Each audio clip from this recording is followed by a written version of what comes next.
नमस्ते प्रणाम करती हूँ। मैं सुमित्रा यादव अपने यूट्यूब चैनल पे एक प्यारा सा गारी गीत लेकर आई हूँ और मेरे चैनल का नाम है सुमित्रा सोहर 001।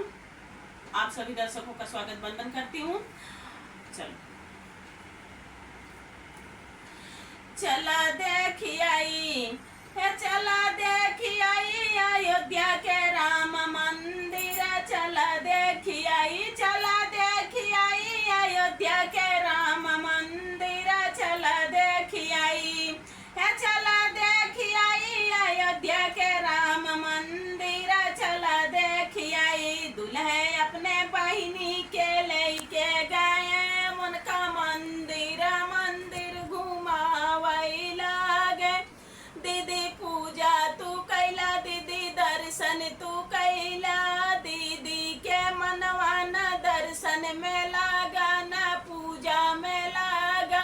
वही तो मंदिर में पंडित पटावई लागी, अरे बनरा से नैना लड़ावई लागी। चला देखी आई अयोध्या के राम मंदिर, चला देखी आई अयोध्या के राम मंदिर, चला देखी आई अयोध्या के राम मंदिर, चला देखी आई। संधे अपने बहिनी के लेके गए उनका मंदिर घुमावई लागे। दीदी दर्शन तू कैला, दीदी पूजा तू कैला, दीदी के मनवाना दर्शन में लागा न पूजा में लागा। वही तो मंदिर में पंडित पटावई लागी, अरे बनरा से नैना लड़ावई लागी। चला देखी आई अयोध्या के राम मंदिर, चला देखी आई अयोध्या के राम मंदिर, चला देखी आई अयोध्या के राम मंदिर, चला देखी आई। अगुआ अपने बहिनी के लेके गए उनका मंदिर घुमावई लागे।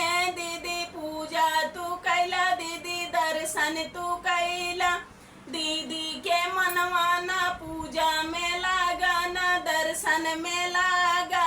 वही तो मंदिर में पंडित पटावई लागी, अरे बनरा से नैना लड़ावई लागी। चला देखी आई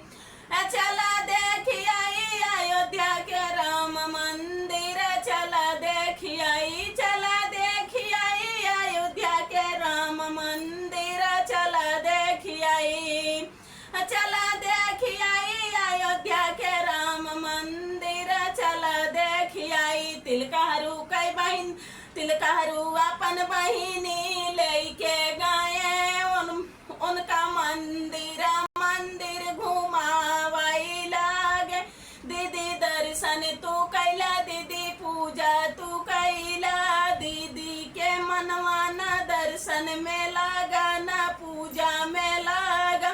तब वही मंदिर में पंडित पटावई लागी, अरे बनरा से नैना लड़ावई लागी। चला देखी आई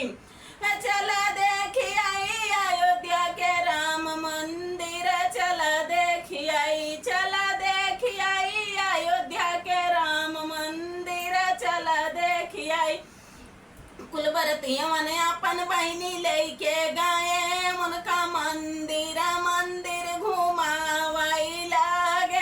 दीदी दर्शन तू कैला, दीदी पूजा तू कैला, दीदी के मनवाना दर्शन में लागा न पूजा में लागा।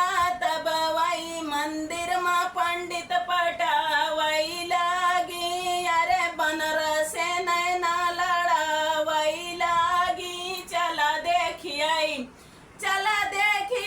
अयोध्या के राम मंदिर, चला देखी आई अयोध्या के राम मंदिर, चला देखी आई अयोध्या के राम मंदिर, चला देखी आई। तो दर्शकों गीत कैसा लगे कमेंट में ज़रूर बताना। मैं आपकी सुमित्रा। सब्सक्राइब करना एक बार, लाइक करना बार बार।